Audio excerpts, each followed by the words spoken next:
Olá, sejam bem-vindos de volta ao podcast Base Ácida. Meu nome é Flávio, sou nutricionista e professor de educação física. E hoje o convidado é o Abrão Marques, ex-atleta de handebol, hoje técnico da equipe maringaense de handebol, disputando a liga. E, Abrão, prazer te receber aqui, cara. Nossa amizade já é de alguns anos. E, cara, seja bem-vindo. Conta pra gente aí quem que é o Abrão. Eu agradeço primeiramente ao convite, Flávio. Logicamente, acho que tentamos ali achar um espaço na agenda, né, para vir aqui bater um papo com você e de um tema que não só para mim, como para você também, eu sei que você foi um atleta de handebol, né, um assunto tão gostoso e tão prazeroso de conversar. Não, bacana. Eu falo para todo mundo que eu fui um atleta mediano, né? Então, assim, mais participei do que joguei mesmo, mas assim, tenho ótimas lembranças e principalmente moldou o meu caráter fazer parte de uma equipe, fazer parte de uma competição, né? E, cara, conta um pouco da tua trajetória, que ela é longa do handebol também, né? Quando que você começou, como que você foi parar no handebol? Que na verdade, assim, como eu sou do final da década de 70 ali, então quando eu estava com 10 anos ali próximo ao final da década de 80, início da década de 90, como toda criança ali, a gente era muito voltado ao futebol, né? Eu tenho inclusive amigos até hoje que dizem que eu jogava mais futebol, era melhor ter ido para o futebol do que para o handebol, né? Enfim.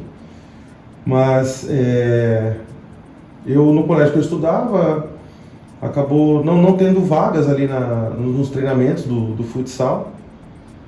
E, poxa, eu adorava praticar esportes o dia inteiro, né? E aí a professora Estela do Santo Inácio já tinha percebido isso e me convidou a estar integrando ali a equipe de handebol, né? E eu tinha idade para ser categoria C e ela me colocou para completar a equipe da categoria B. 2 semanas depois que a gente começou, já teve um campeonato e ela já me inscreveu e eu já fui, né? Aí fui lá, fiz um golzinho numa partida, outro golzinho na outra partida, mesmo sendo mais novo, e já saímos com o título, né? E é óbvio que isso vai te motivando, né? Com certeza, né? E assim foi, logo em seguida outro campeonato e vitórias, na época o Santo Inácio era um colégio que incentivava muito o esporte, né? Uhum. E tinham ótimos técnicos, ótimos professores.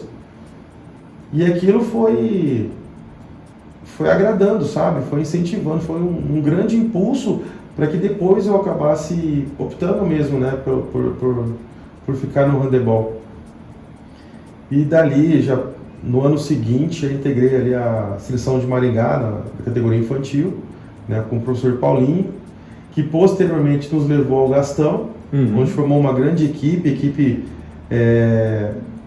foi campeã, né, do Paraná na categoria escolar, que é um feito, né, ainda mais para a época onde nós tínhamos muitas outras cidades e muitas outras equipes fortes no Paraná.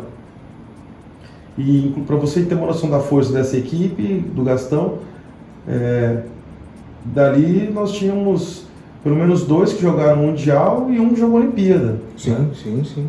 E foi uma geração já, né? Teve a primeira geração de Maringá ali, do pessoal mais do Teixeira, do pessoal mais antigo e tal. E logo depois já entrou a sua geração, né? A nossa geração, né? Eu não jogava aqui, eu jogava em Cianorte, mas assim, teve um pessoal ali da década de 70 mais baixo ali também, né?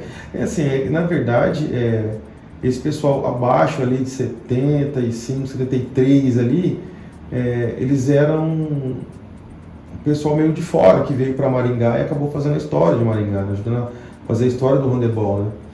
E eles até diziam assim que o handebol de Maringá tinha grandes gerações de entre 6 e 7 anos. Tanto que a geração muito, muito forte que teve aqui em Maringá tinha sido a geração 7-1, 7-2, uma coisa assim. Depois a 7-8, depois a 8-5, né? Que foram gerações que não saíram 2 atletas, né? Poderiam ter saído 2, 3 atletas assim, nível de seleção brasileira. mas que produziu outros atletas também, que foram seleção paranaense, né? Eu até brinco, né, desses times aí, eu era o mais fraco e né, cheguei na seleção paranaense, né? O que é um motivo de orgulho também, porque claro, o nível de competitividade naquela época era imenso, né? E a competitividade dentro de Maringá, para conseguir fazer parte do time, né? E, então assim, aí a gente começou a fazer parte da equipe de Maringá muito cedo e foi uma trajetória muito vitoriosa, né? Eu conto isso até mesmo para a moçada de hoje, eles meio que até não acreditam, mas praticamente a gente foi perder um jogo por Maringá na categoria júnior, que até infantil, cadete, juvenil, a gente não tinha perdido, né? A gente entre nós dessa época a gente brinca que foram 7 finais, 7 títulos que nós conseguimos, né? E tinha uma turma, quem que era a turma do... A minha geração era eu, Jair, César, Alexandre, Joviano. Então assim, foi mais ou menos que a gente estudava junto, a gente saía junto, a gente treinava junto, eu ficava mais com eles, na verdade, do que com a minha família, né? Isso é uma coisa que é muito claro, assim, e quem nunca jogou, quem nunca participou de uma equipe, ou principalmente quem nunca competiu, não consegue entender, né? Porque isso se repete em todos os esportes, né? Hoje eu vejo o Benício e a Helena, eles fazem parte de uma equipe de natação. E eles fazem tudo junto com aquela... Sim. Né? Eles saem, vão jogar, vão no cinema, vão no jantar, vão fazer as coisas. As primeiras pessoas que eles chamam são o pessoal da natação. É engraçado isso, porque assim, eles foram um momento da minha vida muito importante, porque nessa idade ali de que é cadete, que é juvenil, né, próximo ali à maioridade, você tem muitas dúvidas, muitos questionamentos, né? E a pessoa está do seu lado ali todo dia, porque nós treinávamos todos os dias. Sim. Né? Então assim, e teve um momento em que nós treinávamos em 2 períodos. Então não tem como você não dialogar com essas pessoas, esses medos, né? Esses receios que você tem da vida, né? De tudo, né? Então assim, até mesmo coisas familiares, a gente acabava conversando muito e tal. E esses laços, né? Que a gente vai estreitando, acabam te ajudando não só dentro da quadra, mas também fora. Sim. Né? Uma frase que talvez eu não pregue ela tanto, mas eu sempre acreditei nela, que o que você faz dentro de quadra, você leva para fora. E vai chegar um momento que isso até mesmo se mistura, mas se você começar muito cedo, toda a disciplina que você tem, todo o foco que você tem dentro da quadra, você acaba levando para fora. Né? E isso serve também para as tuas amizades, para o jeito que você leva a tua vida, o jeito que você leva os teus amigos. Né? Eu falo também, eu sempre falo isso, que o esporte ele é uma simulação da vida real. Né? Porque assim, você tem que ter comprometimento, você vai ter que ter esforço. O teu esforço às vezes é recompensado, às vezes não. Né? Às vezes tem um cara que... Então existem aquelas frustrações, aquelas derrotas, as vitórias e tal. E tem os mesmos princípios que a gente vai ter no resto da vida inteira. Então, vou trabalhar, vou me esforçar, tem vezes que dá certo, tem vezes que não dá certo. Até saber também como você lida tanto na glória quanto na derrota. Né? Hoje, assim, é óbvio, as primeiras derrotas elas são muito difíceis, elas são duras, você não consegue explicar. E isso ainda eu uso até hoje.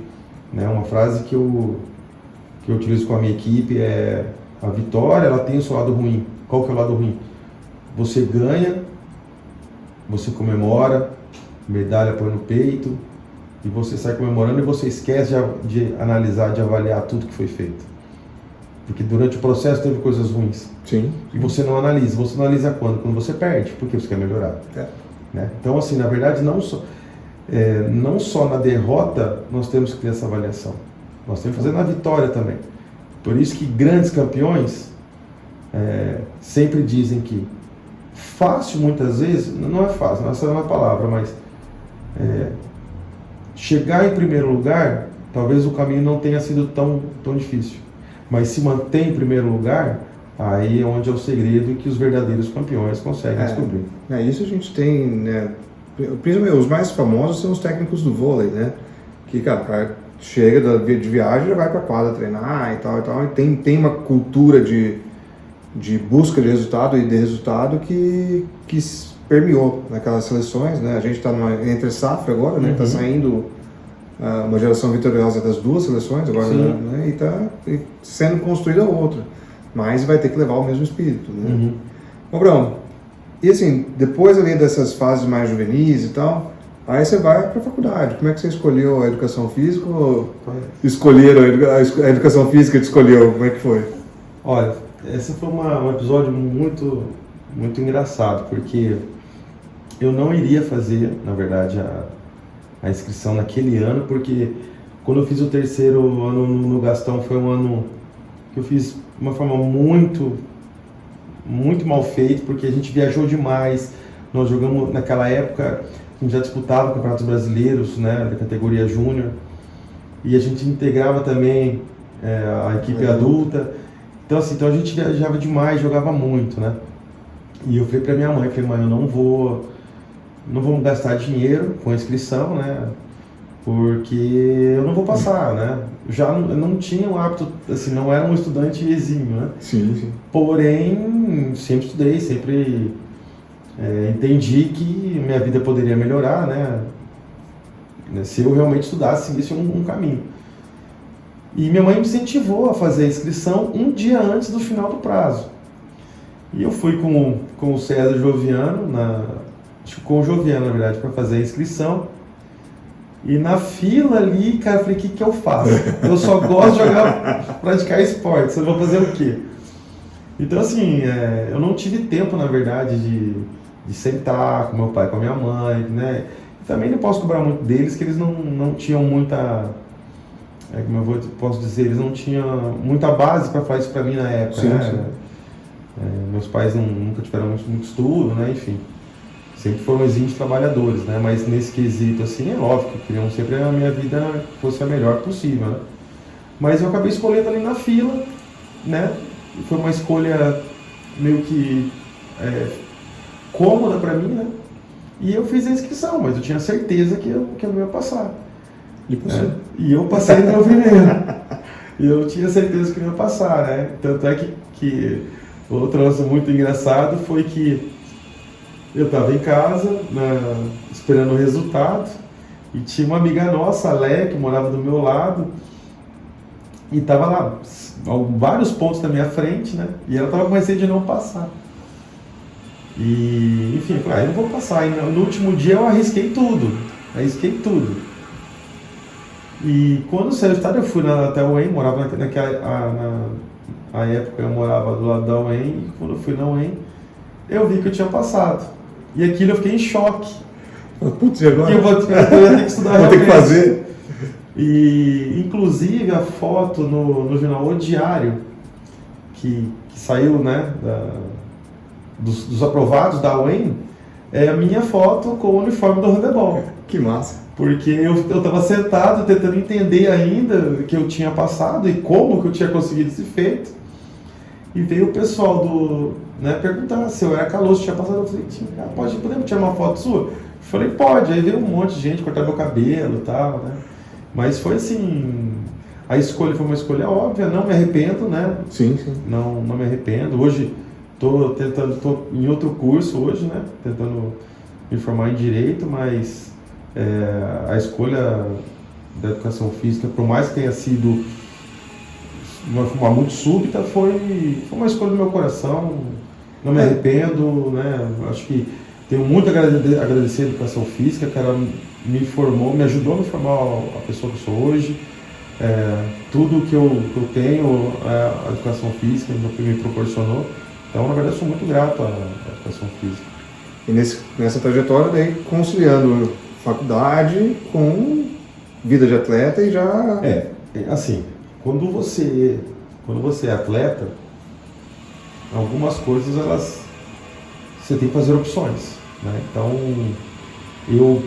logo quando eu passei na UEM, aí eu estudava pela manhã. Na época não tinha tantas regras em relação ao estágio. E o secretário de esportes era o pai do Marlos, um atleta que andava com a gente, o professor Marinho, né? E E quando ele sabia que os atletas passavam, ele já pegava os atletas para a gente estagiar. Então eu comecei a estagiar com 3 meses. Sim. De educação física eu estava estagiando, né? E então eu estava de manhã, estagiava à tarde e ia para o treino à noite. Então chegava em casa às 11 da noite para comer, tomar banho, dormir, e no outro dia, mesma sequência. Tudo de novo. Tudo de novo. E, cara, nessa tua trajetória aí teve algumas rivalidades muito legais, né, cara? Acho que a mais presente aqui é a de Londrina, né? É que, na verdade, assim, quando a gente fala de rivalidade no handebol, e essa rivalidade começou desde a categoria juvenil, ela era da cidade, entre as cidades. Porém, o Jean, que era um técnico de Porã, foi para Cianorte, sim, e foi para Londrina. Ele montava equipes assim realmente fortes que batiam de frente com a gente. Então, assim, onde ele estava era a nossa rivalidade. Uhum. Então, a nossa primeira rivalidade foi contra Iporã, depois foi contra Cianorte, e depois, no final ali, que daí a gente já estava no adulto, que foi Londrina, né? Daí somou os dois sentimentos, né? A rivalidade da equipe e a rivalidade da cidade, né? E ali foi o ápice ali. A gente não se gostava, os atletas não tinham esse negócio de fair play não, a gente queria meter a mão nos caras mesmo e o handball é um jogo que proporciona, se você, né, eu falar que é um jogo de cavalheiros, né? Porque se o cara quiser bater, ele bate, e se o cara, só que ele tem que estar pronto para levar depois, né? Então, assim, é melhor jogar na bola que é melhor para todo mundo. Assim, o engraçado é que quem assiste fala que é um esporte violento. Não tem como a gente falar que não é um esporte de contato. O esporte de contato não é um esporte violento. Só que nós, ali dentro da quadra, a gente consegue entender quando o adversário ele te deu uma maldade, mais forte na maldade, ou ele simplesmente marcou forte, né? A gente consegue ter essa noção. Mas uma rivalidade dessa, né? Dentro de uma final, por exemplo, como já teve inúmeras finais contra a Londrina, dos jogos serem definidos no último minuto, no último arremesso, né? Cara, não vou falar, lógico. Inclusive um foi teu, né? Foi meu. E eu apanhei naquele lance, tomei um soco ainda naquele lance. Ninguém sabe. Pô, só as pessoas mais próximas, né? Sim, claro. Mas falo pra você aqui agora, né? O gol que eu fiz eu não vi. Eu não vi a bola entrando. Por quê? Porque eu levei um soco. E meu rosto vira e eu arremesso, mas eu não vi a bola entrando, né? Mas porque eu tinha levado o soco. E eu levei o soco. E não descontei até hoje. E não vou descontar mais. Não vai dar mais. Passou, esse já passou. A saída eu vou ter prazer. Não, mas o gol valeu como tapa de pelica, né? Valeu. E assim, o handball é um esporte muito dinâmico, né, cara? E a gente pegou uma transição do esporte também, né? Que eu acho que daí a gente já pode começar a trazer aqui para a tua realidade hoje. Porque assim, eu joguei mesmo até, sabe, 2000 e alguma coisinha ali. E o esporte era mais de contato, era mais violento. E anteriormente a gente ainda também era bem pior ainda, né? A gente escuta as histórias do pessoal mais velho que a gente, que o esporte era realmente um pouco mais maldoso, um pouco mais pesado. A gente já pegou essa transição de estar um esporte mais na bola e tal. E como que você vê a evolução disso no Brasil agora? E se você concorda, se você acha que isso é uma evolução ou é uma perda do espírito? Não, vamos lá. Que existe diferença, ela é notória, né? É fácil de ver. Inclusive o técnico Paulinho, que está em Curitiba hoje, no Santa Maria, né, que foi meu primeiro técnico da equipe de Maringá, ele veio assistir, ele estava aqui em Maringá, ele assistiu o nosso jogo contra o Blumenau. E depois do jogo a gente acabou saindo, né, e batendo um papo, porque a gente sempre tem essa dinâmica. A gente tem até um grupo de técnicos, né, técnicos antigos ainda. E a gente comenta muito, né, os Jogos Olímpicos, por exemplo. E ele chegou para mim depois do jogo e falou assim: rapaz, Gabriel, eu acho que eu não sei mais o que é handebol, porque o jogo mudou. E quando você me faz essa pergunta, na verdade eu vejo três handebol. Um handebol antes da nossa época, que é esse que você falou do pessoal do Teixeira, do Marcelo, do Tonico, do Diderot, do Facina, né, que era um handebol mais melódico, ele era mais lento, mas eu estou dizendo assim, tinha um contato. Mas ele era mais cadenciado, né? Era tipo, muito diferente do nosso. O nosso já entrou um pouquinho mais de velocidade, um pouquinho mais de tática, né? Só que, porém, mesmo assim, dentro, os contatos eram muito fortes, né? A preparação física naquela época, ela não era tão direcionada ao esporte, estava começando, engatinhando ainda, a ser direcionada para o esporte. Apareciam, por exemplo, nas equipes de São Paulo, uns caras muito fortes, que na verdade não era um corpo pro handebol, de atleta de handebol, mas era um cara forte. E você trombar com um cara forte É ruim. não é bom, né? Então isso, o handebol da nossa época também ele mudou para o handebol, né, dos outros. E esse handebol agora, ele mudou mais ainda. E um dos fatores que eu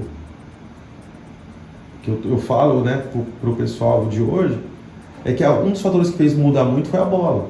A bola hoje é menor do que na nossa época, né? E a pessoa usa muito mais cola. Muito mais cola. Um pó de cola hoje para nós, ele dura 40 dias.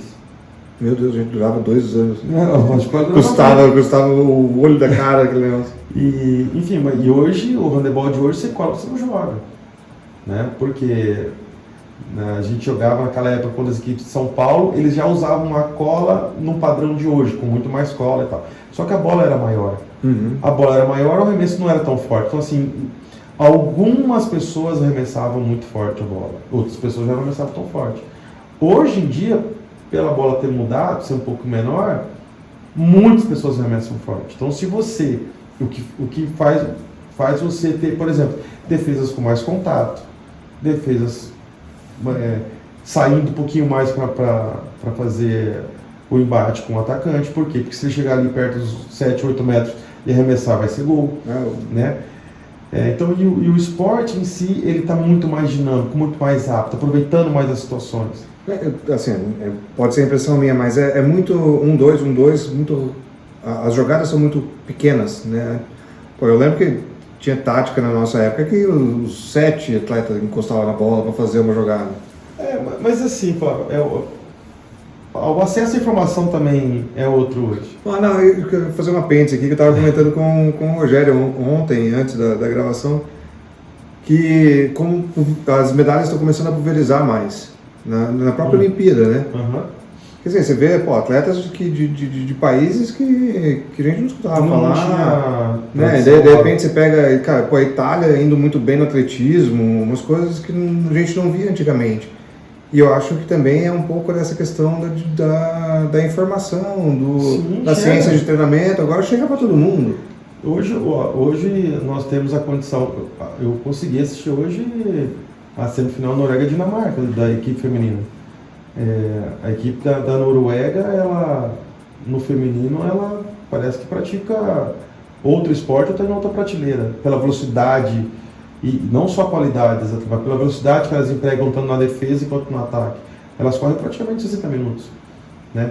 E o Brasil sofreu muito com essa velocidade, esse dinamismo, né, da equipe norueguesa. Aí você pode pensar, o Brasil, por causa dos desfalques e tal, mas não, a Noruega sofreu a mesma coisa hoje. Sim. A Dinamarca sofreu a mesma coisa hoje, né? É o estilo de jogo mesmo. E na verdade a Noruega está nesse patamar há pelo menos 2 ciclos olímpicos. Então, assim, hoje o jogo está mais dinâmico, a gente tem saídas rápidas, né? Então, aquelas jogadinhas lá que a gente aprendeu lá atrás, hoje não, por quê? Porque todo mundo já sabe o que você vai fazer, todo mundo já tem um antídoto que você vai fazer. Uma das situações que você pode colocar para mudar isso é a sua velocidade, é você usar a velocidade, você pegar sempre a equipe adversária nas transições, que vai dificultar ali a defesa defensiva e tal, né? Deixa eu perguntar uma coisa, a habilidade do atleta está sendo mais exigida nesse estilo novo de jogo? Quanto, né, tanto fisicamente quanto habilmente, né? Se ele finta melhor, se ele tem mais explosão, se ele tem uma visão de jogo um pouco melhor, porque a gente tinha alguns atletas que tinham essa visão de jogo diferenciada. O Marlos Marinho era um, né? Ele sentia uma visão de jogo diferente e tal.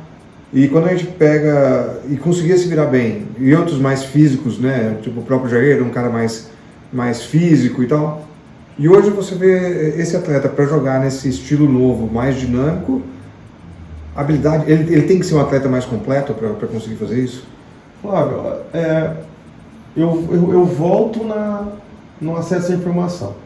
Por quê? Naquela época ele não tinha. Só que os atletas que você acabou citando eram os atletas que iam para a seleção. Entende? Então, assim... Fazia uma troca com os outros da seleção. Exatamente. Né? Então, assim, nós tínhamos também o Leonardo. O Leonardo é um dos ícones aqui em Maringá, no handebol, até mesmo pela inteligência do jogo que ele tinha. Então, hoje o que acontece? Hoje, com o acesso a essa informação, todos os atletas estão vendo as situações que estão sendo feitas, estão sendo criadas, não só na posição dele, né, situações mais individuais, mas as situações coletivas também. Lógico que esse conhecimento não adianta você saber e você não conseguir depois aplicar. Né? Eu vejo o meu time, por exemplo, ele é muito heterogêneo. Eu tenho atletas com uma coordenação motora acima da média ou na média para o atleta, né? Sim. Que às vezes confunde isso, é na média do atleta, né? Tinha que ser do atleta. Outros estão muito abaixo para um atleta, né? Uma das situações onde das principais hoje que regem o nosso esporte é a leitura de jogo, as tomadas de decisão. Né? Então, assim, não adianta você saber, eu tenho que estar aqui, o fulano tem que estar ali, mas qual a decisão que eu vou tomar? Onde que a bola vai? Entendeu? E isso a gente sofre demais, até hoje. Tem atletas que têm uma facilidade muito maior, tem os atletas que já têm muito mais dificuldade. Né? Então, e a velocidade do jogo faz com que você tenha essa decisão mais rápida.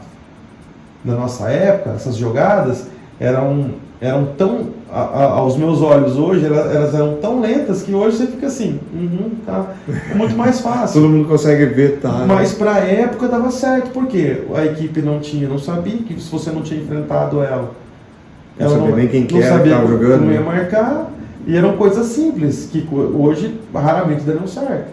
Né?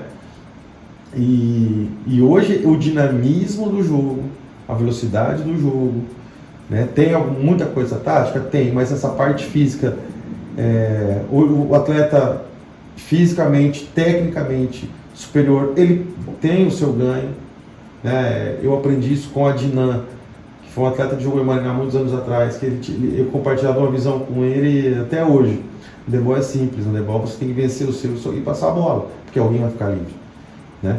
E as situações táticas, elas acontecem para que você ou já obtenha essa vantagem, ou que você tenha uma facilidade para se obter essa vantagem, deixando o atleta num contra um, por exemplo. Sim. Eu deixo ele num contra um com um jogador meu que o potencial dele de finta é enorme.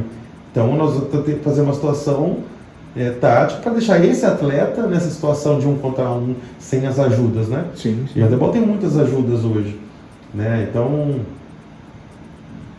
respondendo a tua pergunta, essa parte física, elas estão muito mais interligadas hoje, e para você ter um atleta que possa ter uma ascensão aqui, não só no Brasil, mas também para fora, que a gente também está exportando muitos atletas, o atleta que tem essa parte física, ele tem junto ali com a conhecimento tático, e também, né, com essa capacidade de leitura, de tomar decisão rápida. Porque é muito rápido, né? A gente está falando de um esporte que é um jogo de xadrez, mas é muito rápido, né? E está ficando cada vez mais rápido. Eu já achava rápido na minha época, então agora, Deus me livre. Se a gente fizer... É difícil não faz esse levantamento, mas eu te dei exemplo da Noruega hoje na Olimpíada. Se for fazer ali um scout, eu acho que elas chegam próximo ali a 50% dos gols de contra-ataque. Ou de chegada rápida. Né? Por quê? Porque elas pegam sempre as defesas trocando. É muito raro você ver uma equipe hoje que não faz nenhuma troca defensiva, porque os especialistas defensivos estão cada vez mais presentes, né, no porque a evolução do esporte é assim, né? Uma época o ataque tá em alta, a defesa corre atrás, ultrapassa e depois vai. E também tem por exemplo, nós temos,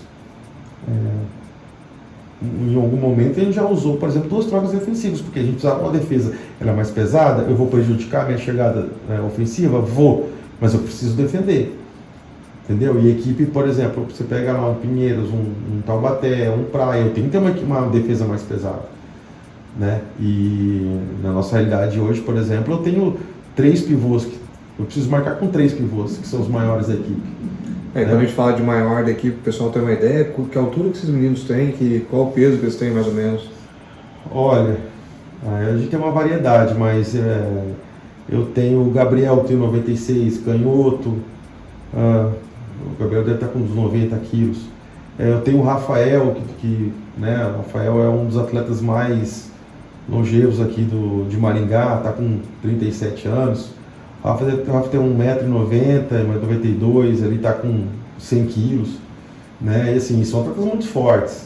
Né? E assim, cara, um é acima de 1,90m com 100 quilos, né? E assim, não são 100 quilos de um fisiculturista, né? Não. São 100 quilos de um cara que corre, que salta, que treina 2 horas e meia, tá 2 horas e meia de treino ainda? Não. Até isso mudou, né? Hoje a gente acaba por fazer um treino mais curto, porém mais intenso, né? Até para recuperação, porque infelizmente a gente não tem um rol ali de atletas que se dedicam exclusivamente ao esporte. Então ele trabalha.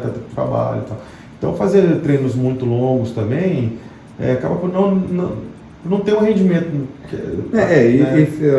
Na nossa época eu também achava que já faltava um pouco de especificidade da modalidade. A gente está aprendendo com o tempo, né, isso. Então, assim, os nossos treinos hoje, ele tem a parte ali de mobilidade, né, de propriocepção e até mesmo aquecimento, para depois ali entrar uma parte mais específica ali de jogo, próxima de realidade de jogo ali de 50 minutos, 1 hora no máximo. Né, dar um treino ali 1h45, dependendo do dia, dependendo da resposta que eles vão me dando, eu vou alongando, né? Porque não adianta também a gente ficar ali preso ao relógio e não preso ao desempenho. Né? E essa ciência da recuperação mudou muito, né? Eu falo que no meu caso, que a nutrição esportiva, eu falo que a nutrição esportiva serve para uma única coisa, que é acelerar o processo de recuperação muscular. Para quê? Para o cara poder treinar mais no outro dia, sim, independente da modalidade. Então, acelerar o processo, fazer, claro, a adequação da composição corporal para cada modalidade, mas recuperação muscular para ele poder treinar cada vez melhor, porque o que vale é desempenho na quadra, na pista, né? Então, tem que ter sempre em mente que o atleta está ali para ganhar ou para desempenhar o melhor possível dentro daquilo que ele faz, né? Até a gente estava comentando antes de começar a gravar dos biotipos da Olimpíada, né? Então, assim, cara, você vai ter o atleta que é mais pesado, que tem até um pouco de excesso de gordura, porque naquela modalidade dele aquilo é importante.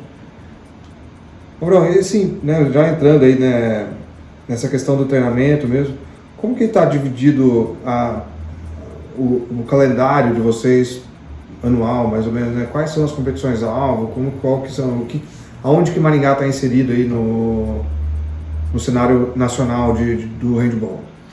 Flávio, a gente, como é um esporte onde teve uma ruptura ali, uma quebra muito, na época da pandemia ali, né, de competições, equipes foram desfeitas, outras se enfraqueceram muito, né? Enfim. Vamos contextualizar já também, que o handball nunca teve um destaque midiático, nem de público, nada, porque não é muito da cultura do brasileiro. Acho que eu sempre vou culpar o futebol, porque eu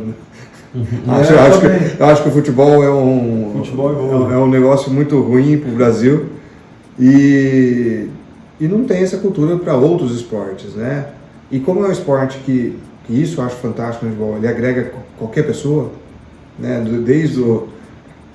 Não é um esporte caro para ser praticado, ele pode praticar na escola, depois dentro do próprio nível, nos níveis melhores, ele também continua não sendo um esporte caro, né? Então, assim, a natação, por exemplo, já é um esporte mais caro, as competições são individuais, você tem que pagar a inscrição, é tudo um pouco mais complicado, tênis, né? Esses esportes são material é caro e tal. O próprio ciclismo, eu estava conversando com o Rogério, o próprio ciclismo hoje virou um negócio, absurdo, né? Então, tendo tudo isso em vista, deixando claro, né, contextualizando que assim, é um esporte secundário no sentido de não tem a mídia que merece. Sim. Né? Teve uma época que foi o esporte mais praticado escolarmente, não sei se hoje ainda é. E a gente meio que perdeu, acho que a gente perdeu um pouco o boom do negócio, que teve como pico mundial do feminino 2013, né? Sim. Ali acho que foi, era para ser o ponto de virada e acabou se perdendo. Assim, esse assunto, até mesmo em relação à confederação, isso na verdade, como era um momento ali onde eu estava bem afastado do handebol, assim, eu não tenho nem subsídios para estar argumentando sobre. Mas a gente nunca teve boas gestões, né? Gestões, né? Isso aí não sou eu que estou dizendo, né? São os próprios atletas olímpicos que sempre, né, deram declarações, enfim, os posicionavam em relação a isso. Agora, nós aqui em Maringá, eu acredito, tá? Isso é uma coisa minha, eu entrei assumi a equipe ano passado, como que eles fazem agora? Eles estão escutando muito mais as cidades, os técnicos, enfim, tentando adequar as necessidades de cada cidade, cada equipe, né? Para que saia realmente o campeonato. E não como no passado a confederação jogava uma data e você se adequava. Sim. Né? Agora aumentou muito o número de competições da nossa época. Hoje, nós temos equipes aí que jogam praticamente o campeonato o ano inteiro. O que é um problema também, porque na montagem da Liga Nacional esse ano nós tínhamos, por exemplo, o Blumenau, que jogava com a mesma equipe, jogou o estadual deles, júnior, com a equipe júnior, jogou Liga Nacional Júnior, Brasileiro Júnior com a mesma equipe. Né? Então é óbvio que em algum momento o calendário vai bater. Sim. Né? O que de certa forma é ruim. Sim. Por quê? Porque te traz uma incerteza, você tem que, às vezes, como já aconteceu, de ter que marcar ou desmarcar jogo em 2 semanas. Né? Então, assim, para você planejar um calendário, né, com essas dificuldades ou com essas variáveis, é muito complicado. E todo o planejamento do treinamento depende do calendário. Depende do calendário, né? Tipo assim, esse ano a gente está com preparação física. A gente tem que ir o tempo inteiro, estar em contato, conversar com o Herbert, falar, olha, tem que baixar a carga, nós vamos jogar aqui 1 semana, vamos baixar a carga, vamos jogar aqui 1 mês. Né? Porque as datas, elas são, por mais que elas sejam colocadas, elas vão ser mudadas. A Liga mudou muitas vezes. Nós vamos ter um jogo amanhã que não é para ter. Né? Nós, no final de semana, classificamos para a semifinal do Paranaense. E já estamos sabendo que vai mudar também de data. Né? Então, tudo isso atrapalha na montagem do treinamento, no próprio treinamento, na recuperação dos atletas. Não é um problema exclusivo nosso, né? Todas as outras equipes passam por isso também, por ter atleta que está contundido, que não conseguiu se recuperar, ou que fisicamente precisa de um período. A gente está com atletas assim, né? E que daí eu tenho que, por exemplo, analisar, olha, esse jogo aqui vou te deixar você fora, esse jogo aqui eu não pretendo não te utilizar. O que, né, analisando ali a necessidade, você consegue até mesmo dar, por exemplo, uma chance um pouquinho mais para um atleta mais novo. Sim. Né, o que você acaba preparando ele para o embate ali de uma categoria mais sentir a pressão do negócio. Exatamente. Né? Handebol é aquilo. Não tem lugar para gatinho. Ou você é leão, ou daqui a pouco você vai parar, né? Exatamente. E, Abrão, como que está a equipe hoje? Como é que está a situação de Maringá em relação... Não sei se você sabe a base, como é que está sendo trabalhada. E se tem uma geração repondo, né, esses atletas que estão chegando. Maringá também é um polo educacional, então tem muita gente que vem de fora e acaba sendo anexado junto à equipe ali também. Eu posso falar porque eu vivi as 2 épocas. Né? Na minha época, nós jogávamos com atletas exclusivos de Maringá, porque Maringá fazia muito atleta. Mas Maringá fazia muito atleta porque nós tínhamos muitos técnicos e muitos técnicos bons, né? Aqui citando o Gilson, Paulinho, Marcão, a Estela, o Wilson, Augusto, a gente tinha uma infinidade peço desculpas se eu esqueci um nome aqui, não, mas Augusto, cara, fazia tanto tempo que eu não lembrava eram dele. muitos atletas, né? Muitos técnicos, né? Trabalhando em colégios, enfim. E tinha um incentivo do colégio financeiro para bolsa, trabalhar. né? O pessoal dava bolsa também para os atletas, tudo. Então o que acabava acontecendo? E existia um incentivo também da instituição em fazer com que realmente tivesse um esporte, esse esporte tivesse um rendimento, né? Digo isso porque eu trabalhei com educação física no Marista, lá no Colégio Santa Maria, em Curitiba, com a educação física e com o treinamento. A educação física, já ali no final de 2012, 2008 até 2012 ali, já estava em combate ao estresse. Esse que era, né? Ou seja, aquela visão de que eu sou totalmente a favor. Já fui criticado muito com isso, mas com aquela educação física militar, que realmente ensinava e cobrava de você, né, padrões, ela foi deixando, foi sendo esquecida, foi sendo criticada. Eu vou até aproveitar aqui que você está falando, porque assim, eu também concordo 100%. Porque, cara, a gente está numa era que as crianças são tudo de apartamento, Sim. tem o celular na mão, Sim. E tem crianças que não sabem amarrar o cadarço. Né? Exato. E fala assim, os pais também já não têm, a gente falou, trabalham o dia inteiro, moram em prédio, apartamento, não tem também uma vivência Sim. física que estimule os filhos a terem, né, essa Sim. capacidade física, e daí a escola também não. Né? O Benício tem, sabe, 2 aulas, 3 aulas por semana, né, na escola. 3 é muito, hein? Mas assim, era 2. sabe, então perde-se a oportunidade de uma série de coisas. Sim. Né? É uma crítica que, assim, ela é pertinente, sempre foi, e cada dia mais as pessoas agora estão... Aí, assim, aí tem que fazer um ciclo inteiro para entender, né? Porque você pega os adultos hoje, todo mundo sedentário, todo mundo caindo dentro de uma academia. Ou descobrindo um esporte depois de velho. Depois de velho, né? O esporte vai dizer, nossa, que gostoso. É o beach tênis, né? Exato. Cara, assim, pô, beach tênis é um sucesso porque, pô, nossa, que legal, eu consigo me divertir com o meu corpo. Não Você machuca, né? Não tem contato. Enfim. Daí eu falo assim, cara, a gente sabe que a gente se diverte com o corpo desde sempre, porque né, a gente foi moleque que eu tava na quadra, eu tava na rua, eu tava correndo, pulando. Exatamente. Então, eu só quis fazer essa ressalva porque, assim, eu sou um defensor ferrenho da escola com educação física, porque é o único lugar hoje que vai ter espaço e disponibilidade para proporcionar uma vivência motora para essas crianças que, meu... Então, aí eu caí numa educação física onde eu tentei mudar isso, né? Só que eu fui instruído, na verdade, para não falar outra palavra, a levar a educação física para o combate ao estresse. Ou seja, na verdade, era deixar os alunos fazer o que quiserem. Né? E isso, assim, o prejuízo, o malefício que isso traz é imenso. Sim, né? Sim. Então, nessa época, a gente tinha também o incentivo dos colégios. Isso foi, com o tempo, sendo deixado de lado, foi parando. Aí é uma crítica que a gente tem que sempre... Eu encontro essas pessoas aqui, né, que fizeram handebol há muitos anos de Maringá. Uma crítica que eu faço. Aqui também demorou muito a ter um processo de renovação. Sim, né? Então, sim. acabou acontecendo que essas pessoas que mereciam, naquele momento, ter a oportunidade de estar, por exemplo, entrando dentro do handebol de Maringá, saindo do colégio, dando um passo ali na carreira, eles acabaram não tendo essa oportunidade. E foi, obviamente, que a pessoa vai parando, né? Tem que começar a ganhar dinheiro, enfim. Vou me incluir nessa, porque eu era estagiário, fazia preparação física das equipes 85, 86, 87. Sim.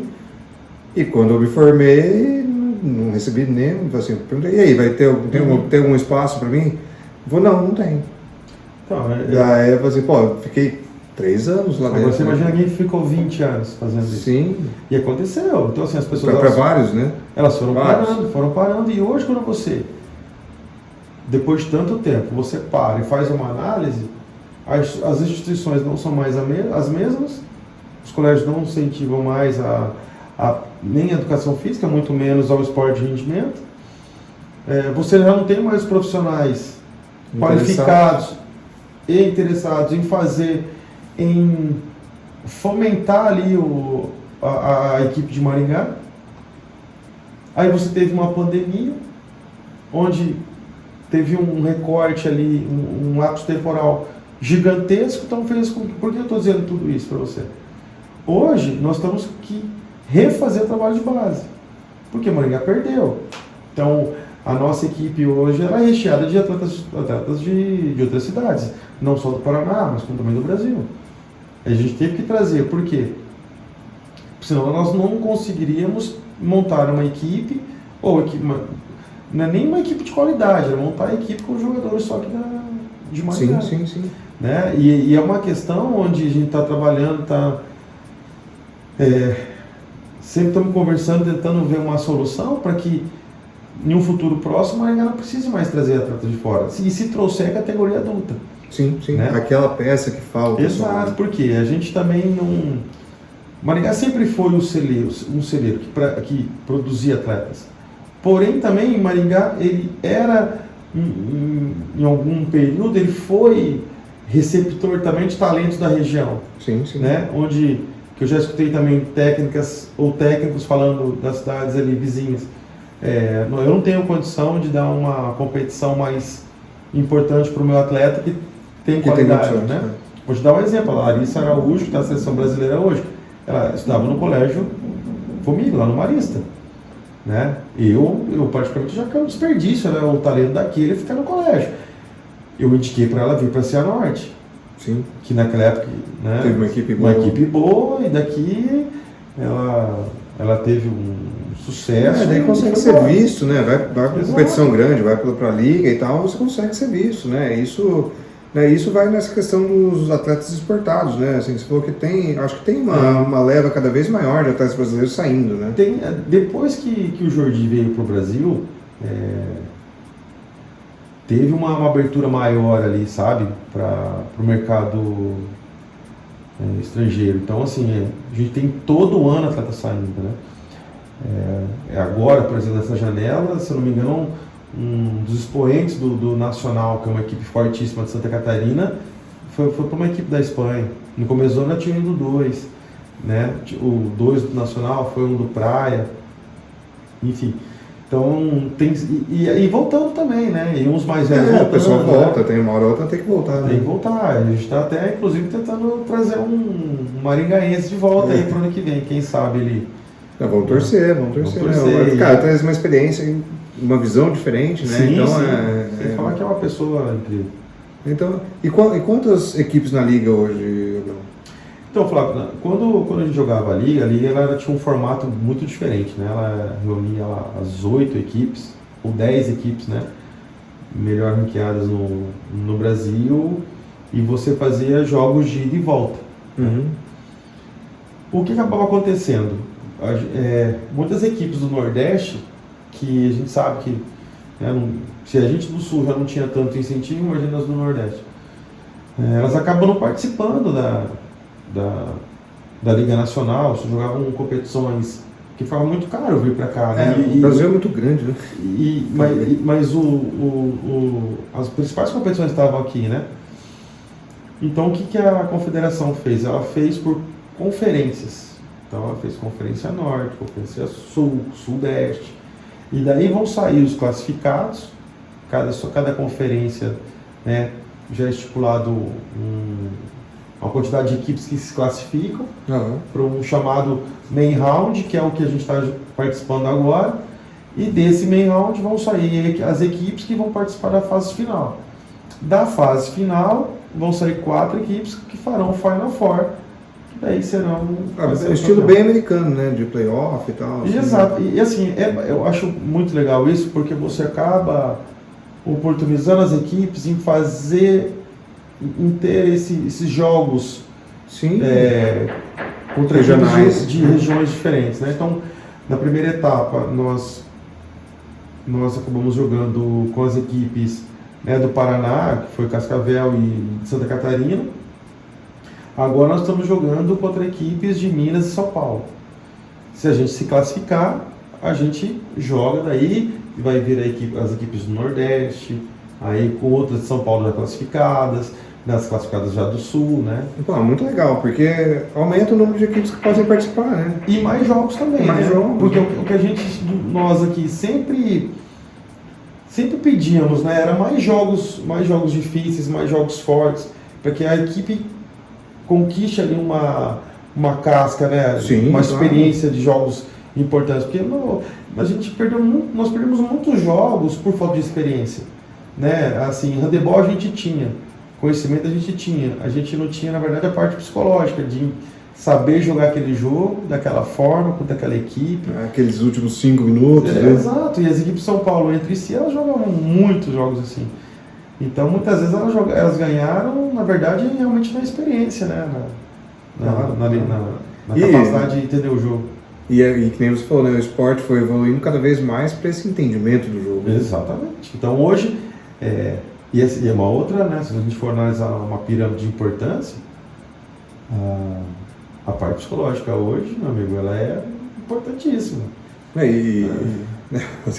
A parte psicológica é um negócio que assim, né, a gente fazia. Na nossa época era o pipoqueiro ou não pipoqueiro, né? Não tinha muito vertentes ali, eu nem tinha nem como nem ajudar o cara. Não, né? hoje você pede, por favor, vai, certo, por favor. O que tá acontecendo? Cara, como é que foi? Assim, né? Porque eu falo assim, né? Tem as piadinhas, sempre existiram as piadinhas entre as modalidades e tal. E pô, o handball sempre foi os caras ou mais bruto, mais malandro e mais safo, né? Sim. E daí a gente joga, assim, tirava sarro do pessoal do vôlei, né? De todo mundo e tal. E cara, e como que tá o perfil, qual que é o perfil do atleta hoje? Até porque assim, né? O perfil das pessoas mudaram, né? A gente tem essa questão da saúde mental, do conhecimento que está mais difundido, desse estilo de vida moderno, as pessoas começaram a entender que faz mal e tal, tudo isso. E isso com certeza vai refletir no esporte também. A gente tem, acho que um exemplo mais claro disso é a Simone Biles agora, né? Que pulou uma Olimpíada porque não estava bem. E como que é o perfil hoje de um atleta de rendimento no handball? Com quem que você está lidando ali para a tua equipe? Que é uma outra coisa que mudou da nossa época, né? Primeiro, esse perfil, quando você fala, primeiro é a idade. Assim, na minha equipe eu tenho basicamente o Rick, que faz jogos esporádicos, né? Que chegou a jogar comigo uns anos atrás. E está com 42 anos. Aí a gente tem o Rafa de 37, que é uma que são assim, são atletas que pegaram um pouco da nossa estrutura ali, né, que a gente faz, do jeito que a gente fazia o handebol naquele momento. Depois disso nós temos atletas ali 32, 33 no máximo para baixo. Tem atletas que estão treinando no adulto com 17 anos, 18, 19, 20, 22, 23, né? E assim, é um perfil muito mais crítico, é um perfil muito mais questionador, né? E de certa forma muitas vezes atrapalha isso, né? Eu fiz até um exemplo esses dias atrás, é a mesma coisa de um filho. Por quê? E muitas vezes, até mesmo a sua justificativa, assim, é porque realmente eu acredito naquilo, né? Eu entendo aquilo, naquele momento. Então, isso atrapalha muito, não só no convívio, mas também no andar das coisas, né? É um perfil onde eles acompanham muito mais as coisas pela internet. Isso traz subsídios daí também para eles questionarem algumas questões ou decisões que você toma. O Rogério falou sobre isso no podcast passado. Assim, quais são as dificuldades? Porque assim, eu já não atuo mais como personal, já faz alguns anos. Qual que é a dificuldade, né, do mercado hoje? Assim, cara, a informação desencontrada da internet, né? Simplesmente em redes sociais e tal. E acaba sendo a mesma coisa, você percebe que não é uma questão exclusiva do cliente, de personal, ou do coisa, é uma questão de estilo da humanidade mesmo, né? Que assim, agora todo mundo tem acesso a muita informação e muitas vezes eles não entendem que essa informação precisa ser filtrada, né? Tem isso também, claro que tem, mas assim, quando eu falo que eles têm essa quantidade de acesso e também daí traz o poder do questionamento também. Quebra uma hierarquia também ou não? Muitas vezes. Muitas vezes, assim, o questionamento, ele vem de uma forma que você não tem como aceitar. E eu passei um período por isso, né? Eu tive técnicos na minha vida ótimos, maravilhosos, assim, em todos os sentidos. E diferentes um do outro, né? Eu venho falando isso para eles. Eu tive técnicos onde eu não tinha a oportunidade de errar. Se eu errasse, ele me tirava. E já vinha com o esporro, com a bronca, com a chamada e sai. Banco. Já tive outros também que teve a conversa, os treinos não eram tão bons, mas era um cara que conversava muito mais com você, te deixava você mais tranquilo para você fazer e desempenhar, e daí teu rendimento era melhor. E assim, e nós ganhamos com todos esses tipos de técnica. Então a gente vem explicando isso. E eu sempre, na minha trajetória no handebol, como eu tive esses vários exemplos, eu sempre quis me formar enquanto técnico uma mescla deles, né? Aproveitando que cada um tinha de bom, né? Cada um tinha de bom, né? Porém, algumas coisas não mudaram. Não mudaram, o que eu digo? Muitas vezes a pessoa que você está dirigindo ela quer que você realmente mande nela e fale tudo para ela. Eu particularmente gosto muito de interferir o menos possível. Em deixar você criar e te ajudar nos seus momentos de dificuldade. E não ficar falando, agora faz essa, agora é essa, agora aquela ali, agora aquela ali. Porque, pô, atleta robô também é complicado, né? Então, né, aí o que acontece? Eu, um momento bem claro, a gente falando aqui, eu substituí um ícone do nosso esporte, que é o Leonardo. Sim. E ele tinha uma ideia não, mas um jeito de levar o handebol muito diferente do meu, né?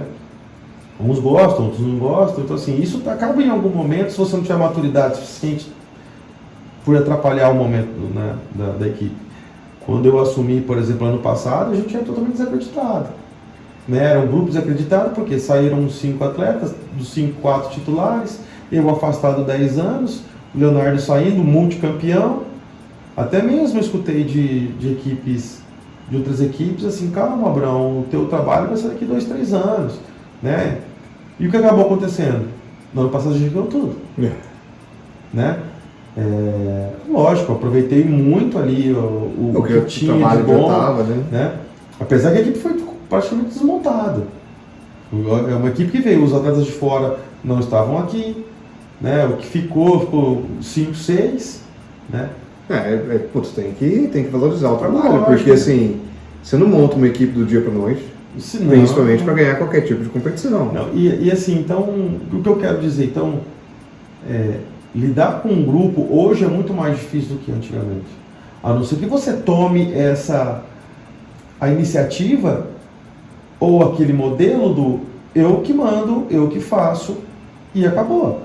Aí você tira esse poder de crítica, você tira esse poder de análise que eles têm, que é muito bom em certo momento, ou é uma qualidade boa se souber usar com respeito, no momento certo, né?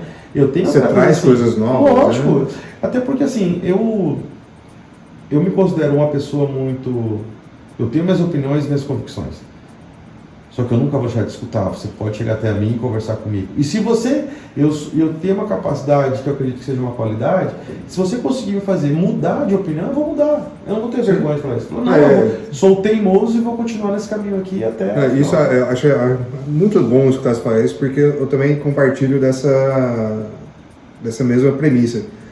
Cara, eu discuto com qualquer pessoa, desde que converse de uma forma adequada, só que ela vai ter que ter bons argumentos para me convencer que o jeito dela é melhor do que o meu. E se ela te convencer, você não vai mudar? Claro. Exato, isso é maturidade. Só que assim, não vem, né, principalmente a gente conversando aqui da mesma área e tal, fala assim, cara, não vem provar para mim que o teu método de treinamento ou teu conhecimento em treinamento, fisiologia, etc., tá certo, sem você embasar muito bem. Porque, cara, a gente vem de uma formação que foi muito exigente, né? Na Sim, UEM, né? e depois no mercado, tudo a gente, né? Eu particularmente gosto muito da coisa. E daí o cara fala, mas você viu o quê? Pá, mas eu vi na internet. Eu falo assim, cara, você viu na internet de quem? Do cara que é maromba e falou um negócio lá? Eu falo assim, cara, você tá pegando um recorte, no recorte, no recorte, do negócio que é... Sim. Mas, quando eu também estava mais me dedicando ali à parte personal, era uma coisa que me irritava muito. Ai, Bruno, eu vi aquilo na internet, pô, de novo. Isso. E chega uma hora você cansa de Você explicar, cansa né? de explicar, né? Assim, cara... Mas assim, eu consigo. Eu tentei por um momento, sabe? Em dar esse espaço ao atleta vir. Só que assim, tem uma hora que você tem que mudar. Tem uma hora que você tem que colocar a hierarquia, ou colocar a tua posição, ou impor até mesmo a sua posição. Por quê? Cara, em uma tribo tem que ter um chefe. Sim. Tem que ter um chefe, entendeu? A forma como esse chefe vai lidar com a sua tribo, aí é outra situação. E eu vejo, você deu exemplo de como você lida com o filho, eu acho que é muito parecido também. Porque assim, tem uma discussão, você vai abertura, não chegou a nenhum ponto, a decisão é minha, como pai. Sim. E, assim, Exato. não gostou? Eu falo assim, sinto muito. Exato. Nesse momento, nessa decisão, você não pode mais dar palpite. Passou esse momento, a gente entra num outro momento, aí sim. Voltamos a conversar, voltamos a discutir, negociar. Mas que nem se falou, cara, vai chegar lá no final de campeonato, cada um falando uma coisa, cara, a palavra é minha. Né? E é onde está eu vou falar que tem hora que tem que latir, não tem jeito. Né? E assim, eu falo, teve uma situação onde ela teve me questionar, e eu falei assim para ele, eu não mudei o que eu disse, porque eu procuro sempre ser coerente e manter tudo que eu falo. Então, eu sempre vou escutar vocês, eu escutei você. Agora, aceitar o que você está me dizendo é outra história. Isso eu nunca falei que eu vou aceitar. Exatamente, eu vou escutar, analisar, se servir, ótimo, se não servir, não. Exatamente. Assim, para vocês, infelizmente, eu não gostando ou não, a última palavra agora vai ser minha. E se eu algum dia acatar o que você falou, a decisão também foi minha. Sim. Entendeu? Ela pode te agradar, mas ela vai ser minha. Você tem o método de ter trazido uma boa ideia. Exato, né? Mas assim, por mais que em alguns momentos a gente tenha que ter esse tipo de postura, eu aproveito muito, eu tenho muitos atletas assim que têm largas experiências, assim, né, que eu não seria inteligente da minha parte não aproveitar essa experiência deles, ou até mesmo a visão que eles têm em algum momento. Eu já tomei decisões erradas, e outro veio e disse, vamos fazer desse jeito. Eu falei, cara, vamos embora. Por quê? O meu intuito é ganhar, é fazer o meu melhor para que todos ganhem. E não fazer algo da minha cabeça para que eu saia com um louro ali sozinho. E isso a gente já passou dessa fase, né? Porque cara, no esporte não tem nada sozinho. Não. Na verdade, eu digo mais, assim, pode ser que outra pessoa tenha. Eu não, na minha vida eu nunca fiz nada. Eu não jogo na minha casa sozinho. Tudo eu tive algum tipo de ajuda, algum tipo de incentivo, nem que seja só uma palavra, né? Enfim, tem pessoas que me ajudaram muito mais. Então, assim, eu não preciso dessa valorização, entendeu? Eu não preciso disso, sabe? E isso me traz um conforto no sentido de maturidade, entendeu? Não vejo como uma fraqueza. E eu sempre falo para eles, gente, se vocês algum de vocês tem uma ideia que isso é uma fraqueza minha, é uma mostra que vocês nunca me conheceram. Porque eu tenho 1,70 m, mas quem me viu jogar ou me fazer, eu nunca aceitei o 1,70 m. Para minha cabeça tinha 2 metros.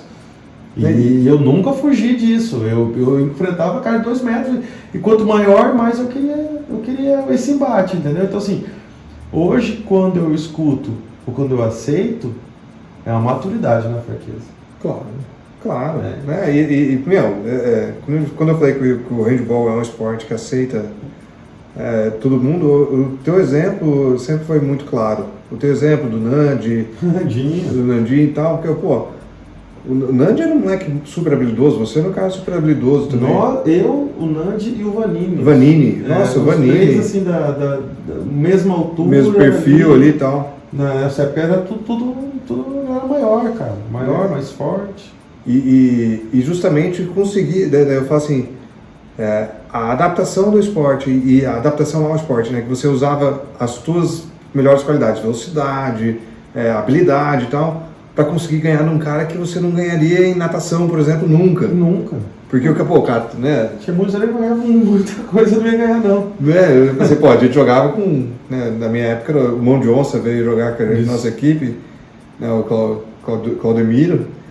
Cara, tinha 1,95 m com 15 anos, né, cara?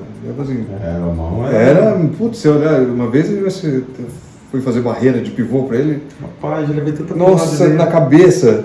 Ele arremessou e soltou na cabeça e assim, cara, ficou preto na hora. Também muito na cabeça dele, muito. E é muito legal porque, né, e daí a gente volta lá no começo, né, cara, que eu falei assim, cara, ser aguerrido, ser lutador, né, no sentido de cara, não aceitar o negócio antes de tentar, eu acho, cara, é muito fantástico porque, cara, isso serve de exemplo para todo mundo e serve de estilo de vida. Eu falei assim, cara, vamos tentar primeiro? Né? Eu não consigo. Eu falei assim, cara, você não consegue mesmo? Cara, tenta primeiro, vamos ver como é que você faz aí, como é que se vira. Que hoje em dia é uma das deficiências da maioria dos atletas. Pois é. Eles não chegam. Não chega a tentar. As pessoas não tentam. Não chegam a tentar, por quê? Esse ensinamento de você, faz o seu melhor. Não consegui, não, então tenta. Não conseguiu? Não, tenta de novo. Não conseguiu, não, tenta de novo. Não conseguiu, então vamos tentar de outra forma agora. Sabe? Traz uma desistência muito rápida. Sim, é porque... Não sabe lidar com a frustração. Aí a gente vai... o papo nosso aqui, ele vai lá longe, porque... Como eu disse que a quadra era uma extensão da minha vida, e minha vida é uma extensão da quadra, né? Se eu tivesse esse tipo de pensamento, ou esse tipo de comportamento lá de cedo, eu não teria conquistado eu teria chegado onde eu cheguei, com 1,70 m, 70 quilos, marcando o cara de 1,90 m, cara muito mais forte. E todas as experiências que a gente passou, eu vou falar a gente, porque eu também participei, né, num período, que a gente participou, assim, cara, de viajar, de conhecer lugares diferentes, cara, conhecer pessoas que a gente nunca ia conhecer. Isso é exato. Né, você vai nos jogos universitários lá em Recife, cara, tinha gente do Brasil inteiro, né, cara? Tinha gente do Brasil, você conversava com, nunca mais você vai ver, nunca mais você vai entender. Eu tive a oportunidade, nos jogos universitários, por exemplo, no Rodohotel, tava o Aurélio Miguel. Eu cheguei e desci e comecei a conversar com ele. Todo mundo ficou você conhece ele? Todo mundo conhece, não? Né, o medalhista. E ele foi super atencioso, né? Eu estava ali na frente de um atleta olímpico, né? Em uma época onde não tinha rede social, não tinha nada. Qual seria a outra oportunidade de eu conversar com ele? Né? Conversei com ele, foi super atencioso, né? Enfim.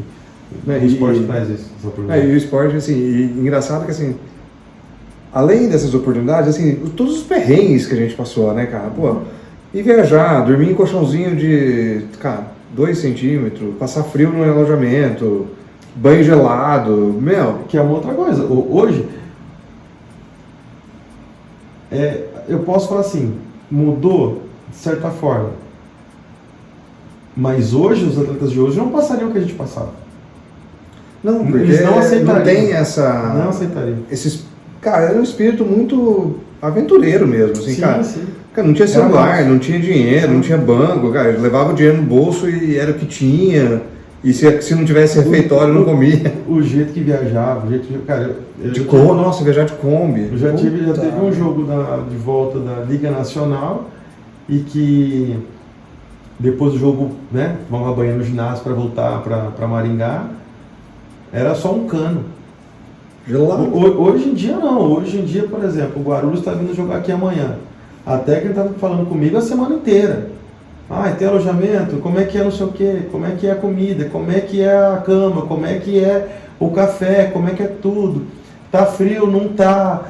Ou seja, esse cuidado não que está certo não ter. Eu acho certo ter. Tá certo ter, claro, né? Mas eu acho que assim, se não tiver... Também faria do mesmo jeito. Faria do mesmo jeito. Eu acho que é essa que é Sim. que a gente vê, pô, meu, faz o melhor. Daí eu falo assim, o que a gente aprendeu com todas essas histórias é faz o melhor que dá com o que você tem. Exato. Se melhorar a tua condição, você faz melhor com coisa melhor, né? Exato. Então, Abrão, e quais são os planos aí a curto, médio e longo prazo aí do teu time, cara? Quais são, o que tem para esse ano? Nós estamos na semifinal do Paranaense, que ainda não, a data não foi definida ainda, né? Possivelmente a gente enfrente a equipe de Pato Branco numa semifinal, e outra semifinal é Cascavel e Londrina, né? E será em Maringá. A semifinal e a final elas serão em Maringá. Nós estamos também jogando a fase main round da Liga Nacional, né? Nós temos 2 jogos ainda nessa fase. Nós enfrentamos amanhã a equipe de Guarulhos, uma equipe muito forte, treinada pelo Washington, que foi técnico de seleção, do Pinheiros, enfim, né? E é um jogo que a gente imagina um jogo difícil, um jogo muito, muito físico, né? Uma vitória deixa a gente uma classificação muito boa, né? E na semana que vem é o último compromisso contra São Carlos, né? Que desses 2 jogos, para a gente classificar, a gente precisa ganhar um jogo, né? Mas se ganhar esse primeiro agora e ganhar os 2 jogos, a gente tem uma classificação um pouco melhor, que daí, teoricamente, nos daria um pouquinho mais de tranquilidade na próxima fase. Tem os jogos abertos ainda, né? Mais para o final do ano, então a gente está jogando essas 3 competições ainda, o Paranaense, a Liga Nacional E esperando abertos. E o abertos, esperando abertos.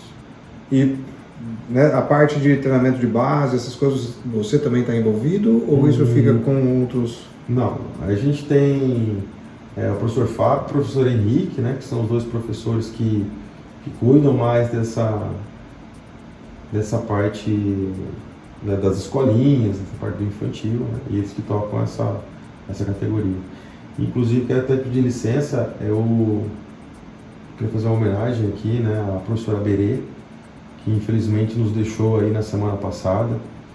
Uma pessoa que ajudou a fazer o handebol, em Maringá, e ela é um ícone, né? Assim, foi. Todo mundo conhecia ela, todo mundo gostava dela. Né? Então, assim, eu quero, né, prestar uma homenagem a ela pelo devido respeito que ela conquistou durante esses 30 anos que ela trabalhou com handebol.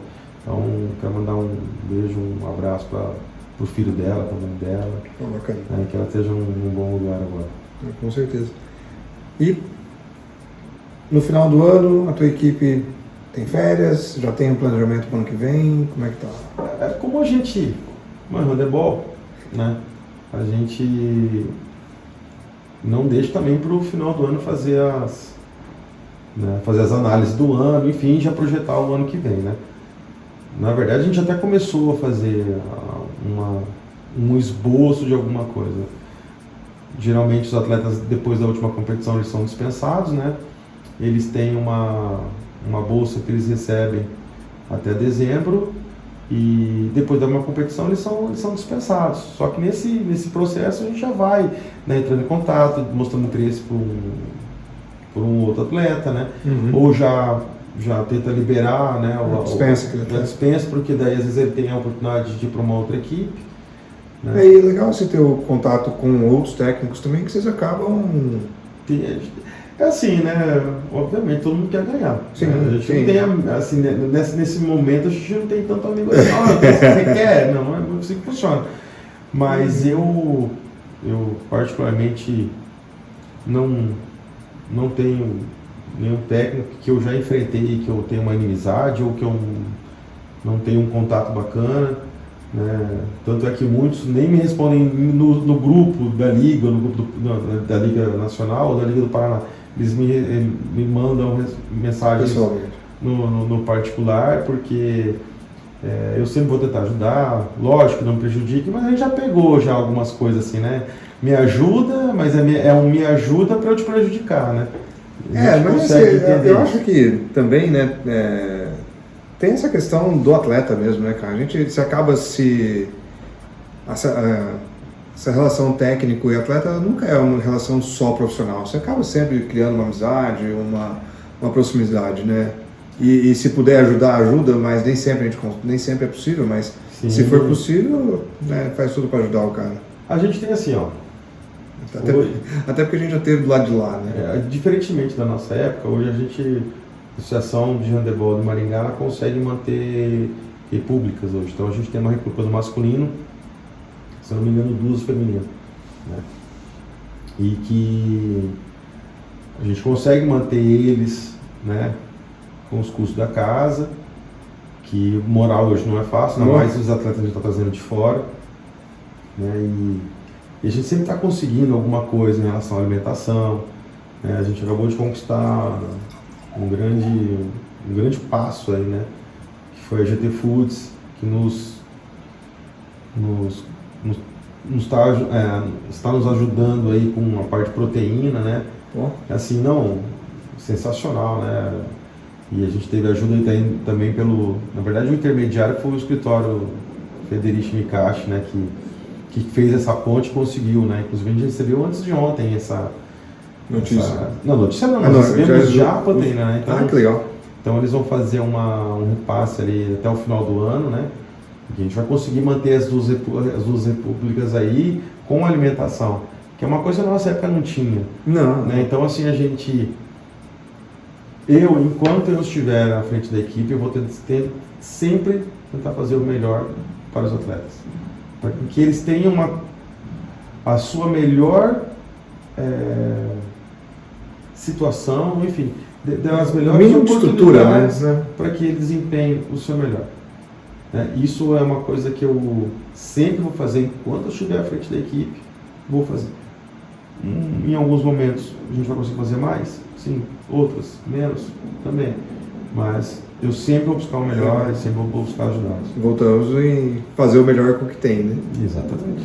Abraão, e o pessoal que queira ajudar o handball, participar mais do handball, conhecer mais, quais são os canais que a gente tem que acessar? Tem rede social? Tem.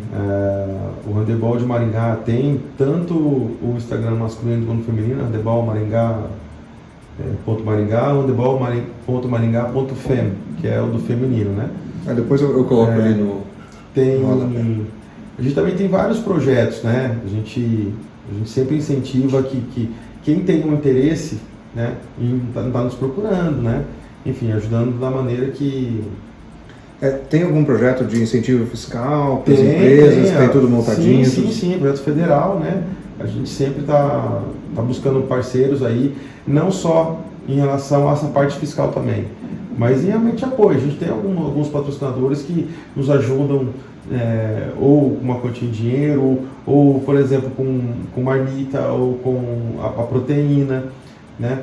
A gente está com um projeto aí que, se tudo der certo, isso é uma coisa, né, mais minha, uma ideia minha que a gente vai tentar colocar em prática, que a associação, ela virá como se fosse, não um clube, mas, por exemplo, você que foi um praticante da modalidade, né, a forma que você ajudar de uma forma recorrente lá, uma quantia X. E a gente quer pleitear, por exemplo, você que é sócio da associação, né, você tem ali, enfim, desconto no cinema, desconto em algum teatro, enfim, né, que é uma forma de você ajudar a modalidade. O valor é um valor que não vai fazer diferença para você, mas que no montante, para nós, vai fazer uma diferença muito grande, né? E isso é importante a gente deixar bem claro, porque assim, a gente está vendo os atletas da Olimpíada, né, o topo da cadeia alimentar dos atletas ali, mas a realidade do atleta no Brasil, ela é sofrida, né? Mas a gente tá conversando, eu comentei contigo. Eu fiz uma postagem ontem e eu nem sabia que ela ia ter uma repercussão tão grande, né? Eu tive um monte de pessoas curtindo a postagem, outros pediram, manda aqui que eu vou repostar. né? Que eu quis basicamente dizer o seguinte, que é muito legal torcer, né? É muito legal torcer para o Brasil, né? Você descobre atletas que você nem sabia que existia e acaba quando você está torcendo para o cara. Só que torcer dessa forma faz com que a gente fique nesse mesmo lugar, nesse mesmo patamar. E qual é? É um patamar assim.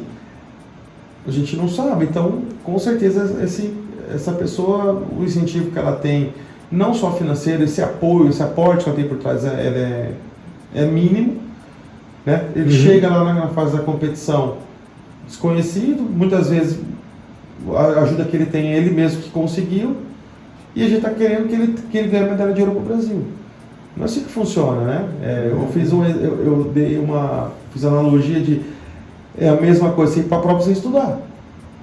Sim. Então, para um atleta chegar numa Olimpíada, né, colocando um ciclo olímpico de 4 anos, ele tem durante esses 4 anos ter ajuda, ter apoio. Porque pra chegar lá tem condição. Eu falo assim, a competição em si é só a cerejinha do bolo. Só que precisa ter um bolo para ter cereja. Sim. Né? Então, assim, os atletas no Brasil em geral, né, assim, obviamente, fora futebol, né, todos eles vivem do esporte porque é a única vocação, é a única coisa, é a coisa mais importante para eles, independente de qualquer situação que ele esteja. Sim. Né? E o mínimo de apoio que a gente que nós como sociedade ou nós como governo dessemos para eles representa muito, porque, né, o cara lá que foi fazer o decathlon, o cara não tinha sapatilha para... Cara, o cara chega, como é que um cara chega classificado para uma Olimpíada, numa pirâmide de atletas, cara, são muitos atletas para ir um representante. E esse cara não tem a sapatilha para correr. É inimaginável. Isso é uma coisa... chega a ser cômico. Né? Não, é trágico, né? Assim, assim, cômico porque, é inacreditável. Né? E isso também a gente pode colocar na nossa realidade. A Sim. nossa equipe aqui, por exemplo, nós estamos enfrentando uma Liga Nacional. Tem equipes, né, equipe do Praia, de Minas, o Pinheiros, o Taubaté. Se você pegar lá uma reserva deles, é quase basicamente uma folha inteira. Né? Entende? Então, assim, e olha que o único que se equipara à nossa história é o Clube Pinheiros. Sim. Entende? Então, assim, e Maringá tem potencial.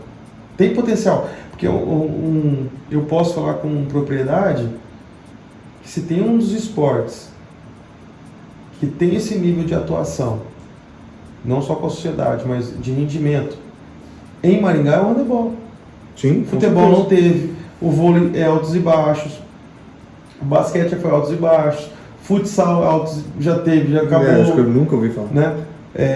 Agora, você pega lá, o handebol, se não me engano tem a GR também, sempre, desde quando eu imagino que eu conheço o esporte. A gente já está falando aí em 40 anos de mas história, você compara, né? o handebol, cara. Um ano melhor, um ano pior, o handebol sempre esteve nível Paraná, ali. Do primeiro, segundo, terceiro. E nacional ali, em um momento com um pouquinho mais de incentivo, participando de uma Liga Nacional, outros momentos com um pouco de incentivo, não participando da Liga Nacional, mas com equipes onde, nas competições aqui do Paraná, sempre teve relevância. Há 40 anos. E mesmo no cenário nacional, todo mundo sabe. Respeitado. Todo mundo sabe respeitado. quem é. Todo mundo sabe quem é Maringá. Entendeu? Até não só pela equipe, a equipe de Maringá, mas pelos atletas que Maringá já é. E assim, são muitos. Né? Muitos. São muitos, né? Atletas, como você falou, atletas olímpicos, atletas de seleção, atletas exportados, né? Sim. O Tupã foi um da primeira leva, meio que assim, que saiu também, né? Nós temos duas agora que estão jogando. Não são de Maringá, mas passaram um bom tempo aqui, Sim. que é a Doce e a Gabi. Sim. A Gabi até então estava como a melhor goleira da Olimpíada, né, de efetividade. Cara, fantástico. Então assim, para atleta, para quem não tem nada, qualquer coisa é muito, né? É muito. Então, assim, cara, quem puder ajudar, quem puder fazer, vai ter a descrição ali no vídeo de todos os canais de contato com o handball. E se não puder apoiar de alguma forma financeira, apoia prestigiando os jogos, né? Assistindo, temos jogo amanhã no Chico Neto, às 20 horas, contra Guarulhos. Contra Guarulhos. Então, assim, tem custo para entrar? Não. É só ir assistir, né? Só assistir, senta lá e curtir o jogo. Então, assim, vamos começar a participar mais assistindo. Exato. Abrão, deixa o teu recado final aí, cara, pro pessoal, o que você quer? Bom, Fábio, eu primeiro quero agradecer a oportunidade, né, de estar conversando, né, com uma pessoa que eu gosto muito, que eu respeito muito, e ainda mais sobre uma modalidade que está no nosso coração, que é o handebol. Eu espero que, e acredito na verdade também, que o nosso handebol ele vai crescer, ele vai continuar existindo e, se tudo der certo, continuar crescendo. E quem sabe um dia a gente possa estar aqui novamente para conversar sobre um título nacional ou sobre um resultado assim que é histórico para nós, que Maringá merece. E se tudo der certo, algum dia a gente vai chegar aqui nesse ponto. O trabalho está sendo feito, né, Abrão? Então, assim... O trabalho sempre foi feito. O trabalho sempre foi feito. Eu tenho todo esse cuidado de reconhecer quem fez antes e fazer a homenagem, que é outro projeto que a gente quer, que eu tenho na minha mente, é fazer o Hall da Fama do Handebol. Pô, fantástico. Né, em Maringá, que é o quê? Que é, no mínimo, agradecer e valorizar, reconhecer quem fez o handebol em Maringá. Sim. E que a gente está aqui hoje por causa dessas pessoas. Bem ou mal, errando, acertando, essas pessoas elas têm o seu merecimento, o seu reconhecimento. Fizeram, né? Fizeram. Eu acho que isso é muito... Ficou muito claro na nossa conversa, que vai lá e faz. Né? E isso o handebol de Maringá é excelente. É o que a gente fez. Cada um está fazendo. Agora, se eu estou nesse momento fazendo, daqui a pouco eu vou sair, vai vir outra pessoa, vai continuar fazendo. E a história do handebol de Maringá vai ser, se Deus quiser, muito longa. Show de bola. Bruno, obrigado, velho. Eu que agradeço o convite. Pessoal, obrigado pela companhia. Tem os links todos embaixo aqui da descrição. Um abraço e até a próxima.